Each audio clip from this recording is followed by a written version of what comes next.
सोच्नुस् त जुन बाटो हिँड्न घन्टौं लाग्थ्यो त्यो 81 घण्टामा छुट्यो भने कस्तो होला।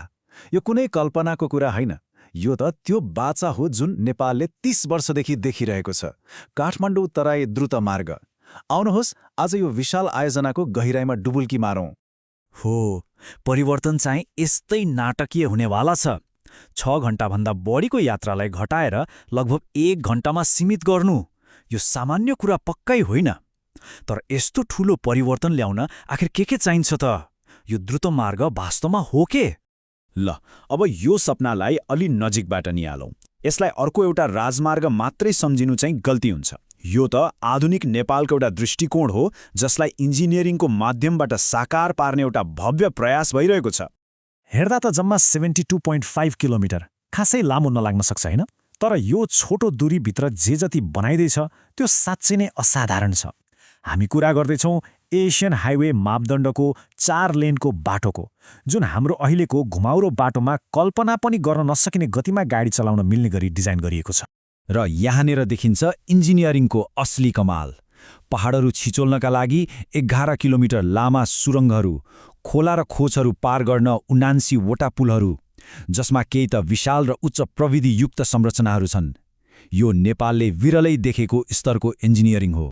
अब यस्तो विशाल इन्जिनियरिङको लागि लागत पनि त उत्तिकै ठूलो हुन्छ हैन र? हालको अनुमान हेर्ने हो भने यसको लागत 2 खर्ब 11 अर्ब रुपियाँभन्दा माथि पुगिसकेको छ।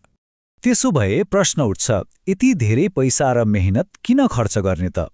किनभने यसबाट हुने फाइदाको अपेक्षा पनि त्यति नै ठूलो छ। यो केवल सुविधाको कुरा मात्रै होइन।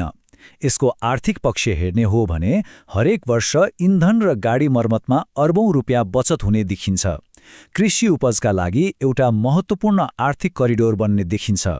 र सबैभन्दा ठूलो कुरा, सबैका लागि यात्रा सुरक्षित र भरपर्दो बन्ने देखिन्छ। यो सबै सुन्दा त गजब लाग्छ होइन त?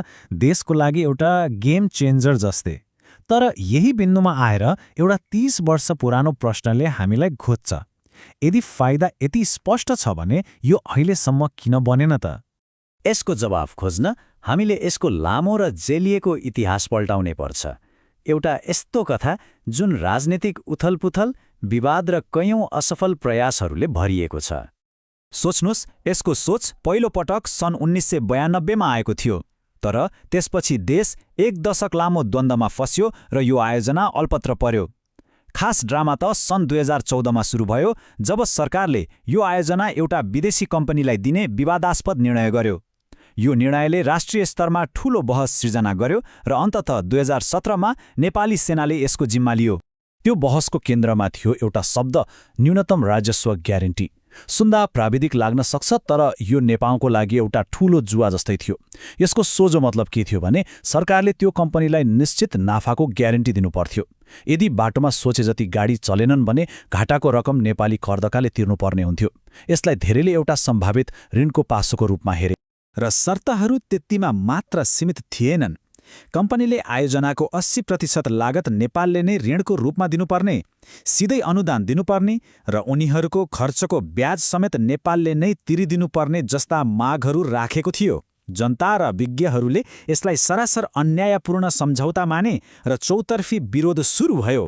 ठूलो जनदबाव र कानुनी लडाईँपछि त्यो सम्झौता रद्द भयो र 2017 मा सरकारले एउटा निर्णायक कदम चाल्यो।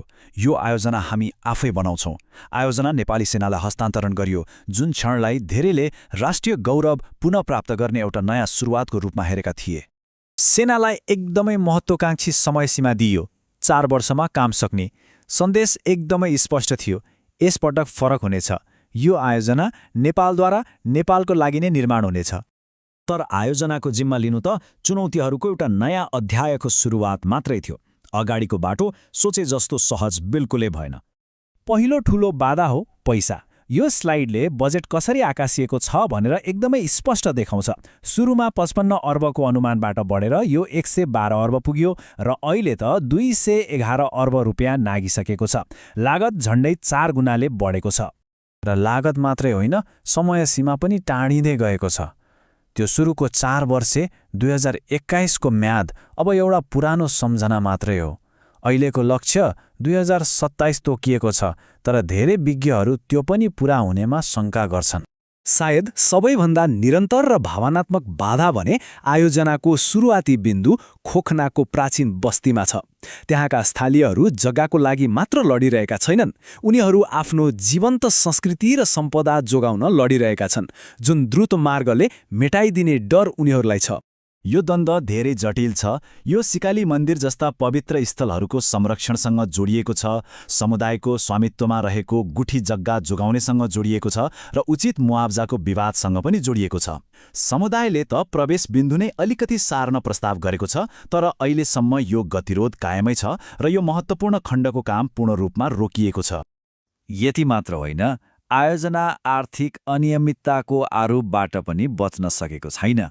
सेनाको व्यवस्थापनमा हुँदा समेत संसदीय समितिहरू र महालेखा परीक्षकको कार्यालयले ठेक्का कसरी दिइँदैछ भन्नेबारे गम्भीर प्रश्नहरू उठाएका छन्, जसले विवादको अर्को तह थपेको छ।